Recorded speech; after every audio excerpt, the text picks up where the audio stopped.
રાજકોટ જિલ્લાના ઉપલેટાના તેલંગણા ગામમાં કમોસમી વરસાદને કારણે ખેડૂતો રાતે પાણીએ રોવાનો વારો આવ્યો। સૌરાષ્ટ્ર ગુજરાતમાં હવામાન વિભાગ દ્વારા આગાહી પગલે સતત કમોસમી વરસાદ વરસી રહ્યો છે અને માવઠાને કારણે પાકોને નુકસાન વેઠવાનો વારો આવ્યો છે। ત્યારે ઉપલેટાના તેલંગણા ગામમાં કમોસમી વરસાદને કારણે કપાસ, મગફળી, સોયાબીન જેવા પાકોને ભારે નુકસાની વેઠવી પડે છે। ખેતરમાં પાકનું વાવેતર કરવા માટે મોંઘા ભાવના બિયારણો અને જંતુનાશક દવાઓ છંટકાવ કરી વાવેતર કર્યું હોય પણ કુદરતને કંઈક અલગ જ મંજૂર હોય તેમ કુદરતી આફત સામે ખેડૂતોને નુકસાની વેઠવી પડે છે, જેને કારણે ખેડૂતોએ ધિરાણ અને રૂપિયા વ્યાજે કે ઊંચી ઉધારી કરીને વાવેતર કર્યું હોય અને ખેડૂતો માટે સરકાર દ્વારા સહાય અને યોગ્ય વળતર અને તાત્કાલિક સર્વે કરવામાં આવે તેવી માંગ ખેડૂતો કરી રહ્યા છે। આવી પરિસ્થિતિમાં ખેડૂતો પાયમાલ થઈ ગયા છે અને આ જ પરિસ્થિતિ રહી તો ખેડૂતો આત્મહત્યા કરવા મજબૂર બની જશે। વિપુલ ધામેચા, ન્યૂઝ 14 ઉપલેટા। મારું ગામ તલંગણા, તાલુકો ઉપલેટા, જિલ્લો રાજકોટ। હું ખેડૂત એભાદુદા બેરા।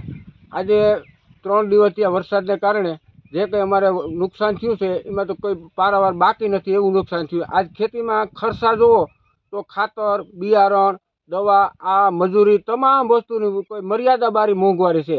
એની સામે અમારા જે મોલ થાય છે, કપાસ છે, સોયાબીન છે, માંડવી છે, અટાણે હારામાં હારો રામ મોલ હોય એનો કોઈ ભાવ નથી મળતો। અમે અહીંથી રાતે અમે ટ્રેક્ટર ભરી યાર્ડમાં રાત આખી હેકાઈ, બીજે દી બપોર વારો આવે જો હરાજીમાં જાય તો ભાવ ન મળે।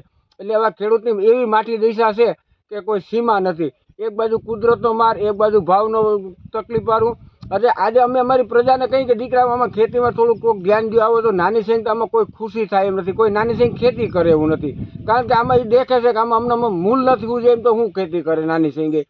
એટલે અમારે સરકારને એવું કહ્યું કે આમાં જરાક સર્વે કરાવો અને આવીને જોવો, તાત્કાલિક સર્વે કરાવો। 2 દી તડકો નીકળે સુકાઈ ગયા પછી તમને દેખાય નહીં તો એવું થાય। એના કરતાં અત્યારે તાત્કાલિક સર્વે કરાવી અને ખેડૂતની વાયરે આવો તો વધારે બધા સારું થાય। નકર ખેડૂત કાંઈ આપઘાત કરતો થાય અને માથે લેણાના બોજ થઈ જાય। અત્યારે તો વિચાર કરો, અમારે બધું એગ્રોમાં દવા બાકી લીધી હોય, મજૂરને 2 દી કેડીનું દેવાનું કીધું હોય, અમારે ઢોરનો નીણ સારો હોય ગયો, અમે આમાં નિભાવ કરવાનો અમારે કઈ રીતનો રહે। એટલે ધિરાણ ઉપાડ્યા છે, અમારે ધિરાણનું શું કરવું? ધિરાણમાં કંઈક માફી કરે, એવી કંઈક સહાય કરે, કંઈક વારે આવે। નકર ખેડૂત દિવસે દિવસે ખેતી છોડી અને હાવ નમાલો થઈ જાય। એના કરતાં કોઈક વાયરે આવો અને ટેકો લ્યો ખેડૂતને, વારે આવો, કોઈક વાયરે આવો।